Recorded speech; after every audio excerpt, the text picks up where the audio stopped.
All right, Josh Kavenko here, Chief Marketing Officer at Terminal Industries, broadcasting live from MODEX 2026 here in Atlanta, Georgia. I'm joined by my trusty pal, Chris Brummett. Chris, good to see you. Great to see you, Josh. All right, Chris is our Chief Product Officer and a resident yard guru. We need one for next week. Next episode of Lights Out Yard, April 24th, 11 a.m. Eastern, 10 a.m. Central, and 8 p.m.? No, 8 a.m. Pacific. 8 a.m. Pacific. No one cares about Pacific, don't worry about it. Central is all that matters. Go West Coast. Everybody, we care about everybody here at Terminal. So we're broadcasting live at MODEX, and we're giving a preview of Lights Out Yard next week. But first, I just wanted to get a sense from Chris about what he's seeing. What do you see, what do you know at MODEX today, this week? You've been around these events for a while. What's new, what's interesting?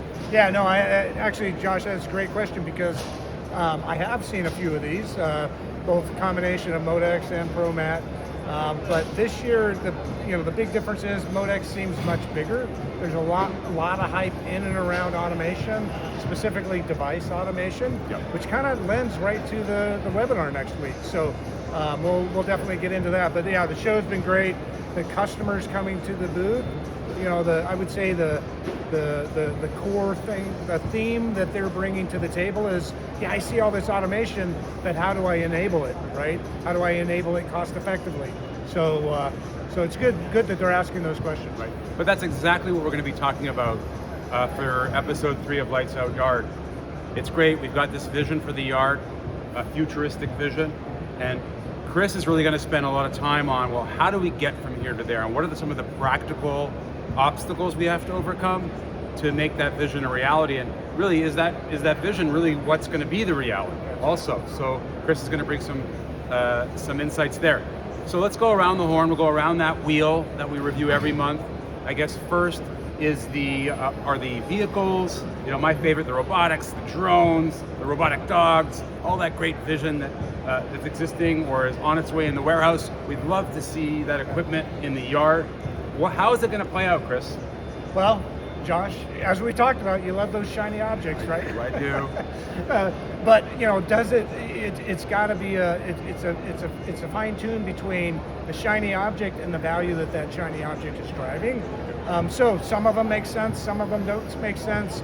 But we'll get into a lot more details next week. Right, and I think Chris and I have been spending a lot of time talking about it. I'm learning a ton from him. There's a difference between an environment that's a closed loop system of all your owned assets versus a heterogeneous environment, which most yards are operating in these heterogeneous, chaotic environments.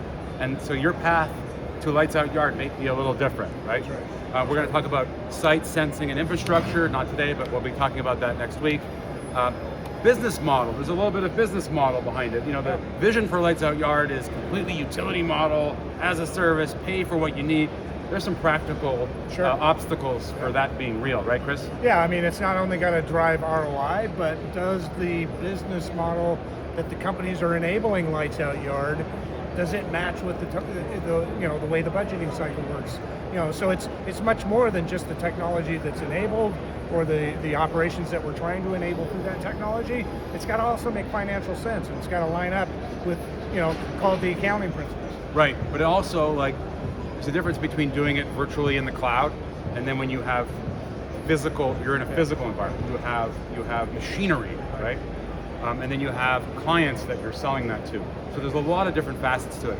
Okay, last obviously is the brain of the Lights Out Yard, right? The system layer, the software layer of the Lights Out Yard. That's where Terminal comes in. And Chris, we're going to be spending a fair amount of time next Friday talking about that, right? Yeah, I think Ryan in the previous episode started getting into missions and how that really helps to drive workflows and automation throughout the entire process. So we'll definitely hit on that, but maybe even more broadly in how does it interact with all the other systems and all the other sensors that come into play.